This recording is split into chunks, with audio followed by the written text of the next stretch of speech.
Hindi ako bratinela o spoiled brat. Ang budget ng Pilipinas ay hawak lang ng 2 tao. Ang budget ng Pilipinas ay hawak lang ng 2 tao. Hawak lang siya ni Congressman Zaldico at ni Congressman Martin Romualdez. Yan ang katotohanan. Halimbawa ko dito, medyo mahaba ito, kaya pagpasensyahan mo. Ang halimbawa ko dito, sa DepEd muna tayo. Sa Department of Education, noong taong 2023, merong 5 billion na inapprove para sa classroom construction. Nagulat ako kasi merong mga lumapit na miyembro ng House na humihingi. Hinihingi nila yung 5 billion, parte ng 5 billion na budget. Wala kasi akong experience sa ganyan. At saka ang pagkakaintindi ko, pag inapprove na yan ng Office of the President, ibibigay na yan, pagdediretso na yun sa approval at trabaho ng Department of Education sa construction ng mga classroom. Nagulat ako, may humingi. Magkano ba ang amin dyan? Magkano ba ang amin dyan? So sinabi ko, hindi pwede ito. Kasi ang mangyayari nito, hindi magagawa ng Department of Education ang trabaho namin na mag-construct ng classroom ayon sa classroom backlog at sa prioritization base sa backlog at sa classroom construction. So sinabihan ko yung isang congressman, sabihan ninyo si Martin Romualdez na hindi pwede chap-chapin ang classroom construction na 5 billion. Kaya kung makikita ninyo sa budget proposal na approved ng Office of the President, 5 billion yon. Pero nung lumabas yung GAA o yung budget approved noong 2023, naging 15 billion siya. Dahil hindi nga ako pumayag na kunin yung 5 billion, dinagdagan nila ng 10 billion yung classroom construction ng Department of Education. Yung 10 billion na yon hindi kontrolado ng Department of Education. Controlled yon ni Congressman Zaldico at Congressman Martin Romualdez. Hindi ko na kailangan ng corroborative witness dito dahil makikita niyo yon sa papel. Makikita ng taong bayan yon sa papel. NEP, 5 billion, lumabas ang budget approved, 15 billion. So maiintindihan niyo, 'di ba? Bakit pa tayo magbo-budget hearing para sa Office of the Vice President? 2 tao lang naman ang nasusunod sa budget ng bayan natin. Halimbawa, taong 2024. Kung makikita niyo, ang approved na budget ng Office of the President para sa classroom construction ay 19 billion. Noong lumabas na ang House version ng Appropriations Bill, ay naging 24 billion ito. So, approved 19 billion, paglabas sa House, naging 24 billion. At doon sa 24 billion na yon, kung hahanapin mo sa papel, kinuha nila ang 5 billion ng repairs ng classrooms at nilagay nila doon sa 19 billion para maging 24 billion siya. So ang naiwan sa repairs, sa kawawang mga classroom, ay 1 billion. Kaya, makikita nyo, sa papel, nandyan yan.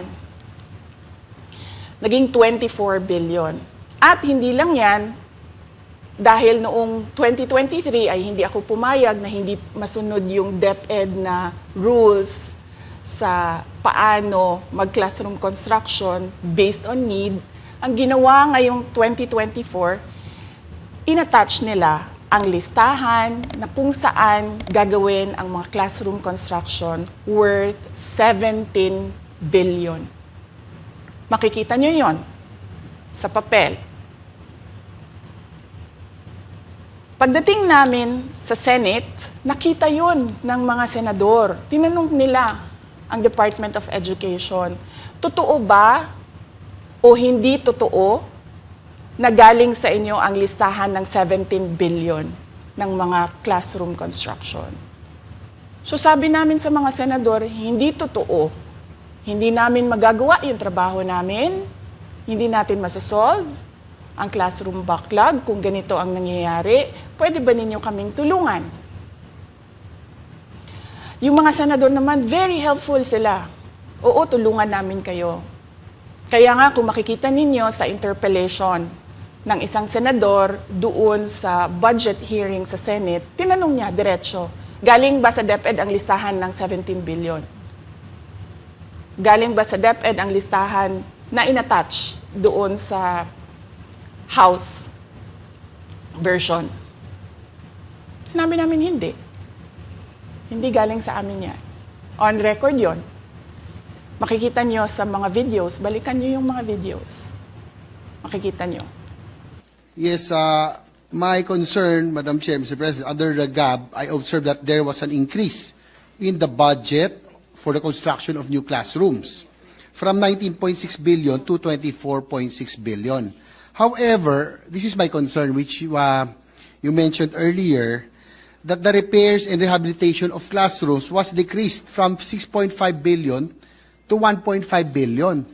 I also have information, Madam Chair, Mr. President, that 24.6 billion allocated under the GAB, but only 9.8 billion from the allocation is left to the discretion of DepEd. Kaya hindi ko na kailangan ng witness kasi makikita nyo sa papel. Tapos dumating ang BICAM, walang nangyari dahil ang nasusunod doon ay si Congressman Zaldico at si Congressman Martin Romualdez. Kaya nandun pa rin naka-attach yung 17 billion na ginawang listahan ni Co at ni Romualdez. In fact, balik lang ako konti sa'yo ha. Kahit yung mga congressman, nakikita nila yung problema ng ginawa nila na pag-attach ng listahan sa budget. Kasi doon sa basic education hearing noong May 2024 ng House of Representatives, merong isang congressman nagreklamo, bakit ang tagal ng classroom construction? Bakit ang tagal? Sabi nung USEC ng DepEd, kasi may pabago-bago sa listahan ng DPWH dahil hindi kami ang gumawa ng listahan.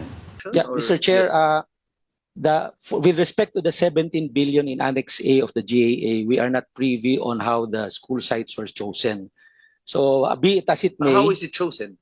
I'm not privy to that, Mr. Chair. As, when the GAP came out, there was a 14.7 billion Annex A.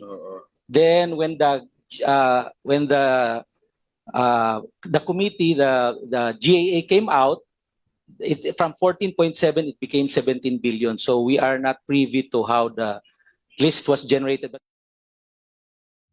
So dagdag ko lang yan doon sa confirmation na kinuha nila yung budget ng DepEd at isa yan sa mga rason kung bakit ako nag-resign sa Department of Education.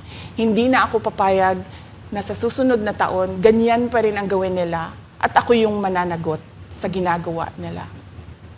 Kaya yan yung sinasabi ko, bakit pa tayo mag-question and answer dito para atakihin niyo ako? Ang masusunod lang naman sa budget, 2 tao lang. Makikita natin na let's stick to our plan, atakihin natin ito siya. Walang kinalaman sa kanyang Office of the Vice President 2025 budget proposal.